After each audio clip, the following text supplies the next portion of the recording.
Now I would like to hand the floor over to Dr. Lisa Svensson. Dr. Lisa Amelia Svensson is the principal coordinator for the SIDS and Regional SIDS program for the United Nations Environment Program. Lisa, the floor is yours. Thank you, Gillian, and thank you all for tuning in to this very interesting seminar. I just wanted to open and say a few thoughts and refer to Archbishop Gregory, what he also said in terms of what happens in other parts of the world also happens, of course, specifically to SIDS. And we are currently facing a three-planet crisis: climate change, biodiversity, and pollution. And this is, of course, very much affecting SIDS as well. So we need to do some transformative changes to address this problem. And we need to improve our relationship with nature, as well as finding nature-based solutions. And in this regards, we can very much refer to the native community that often have knowledge and experience from their own region and from their own local communities on how to find solutions in the specific place. And UNEP is, of course, tasked to work with SIDS and support the specific needs. And if we look at the specific needs of SIDS, they are indeed small island developing states, but they are often and many times and foremost, I would say, big ocean states. And in total, 30% of the 50 largest economic exclusive zones belongs to SIDS. So it's a very specific characteristics of the SIDS that we need to consider while we're actually supporting the SIDS for resilient and prosperous economic development. And while we do this, of course, we need to look into the ecosystem approach, meaning knowing what we have, not only in the ocean, but also the interface of land and ocean. And we need to build an inclusive blue economy, or a green economy in a blue word, if we want to say. And I think when you talk about sort of the economic development, or blue economy, or green economy in a blue word, I wanted to emphasize three major points to make that happen. And first and foremost, we need science. And it was mentioned earlier by other speakers that science and the technical capacity to get the science, to get the data, the assessments, so we can have science-based policies is crucial.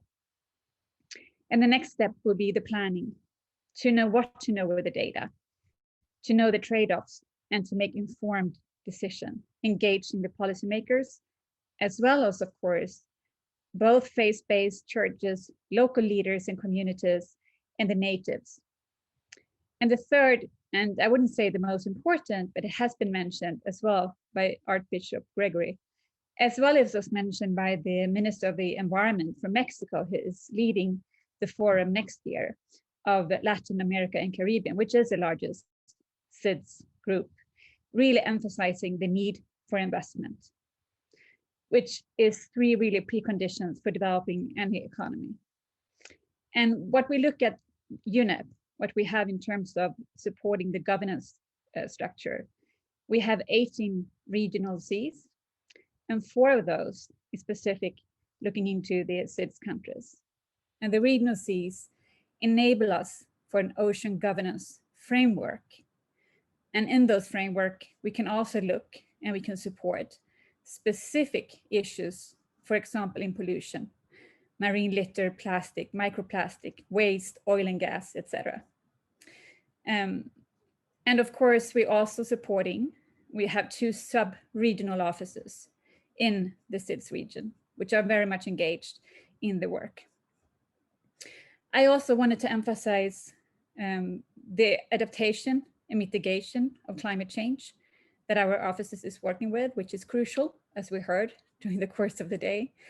And we also have a specific project from 2021 to 2026 financed by the Green Climate Fund, which is emphasizing of early warning and disaster management, which we also heard earlier speaker really emphasizing being one of the crucial issues to address, to adapt to climate change and the effects.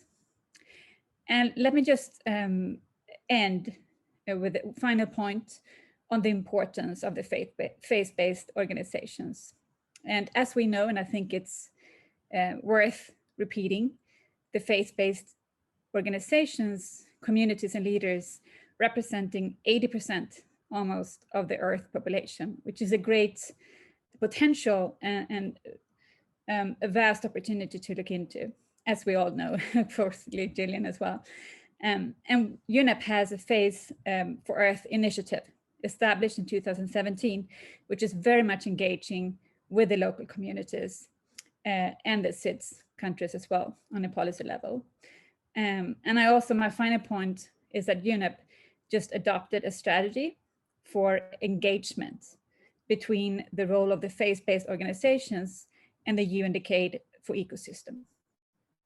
So I think I will stop there, Gillian, and happy to involve in discussion later. Thank you. Great, thank you, Lisa.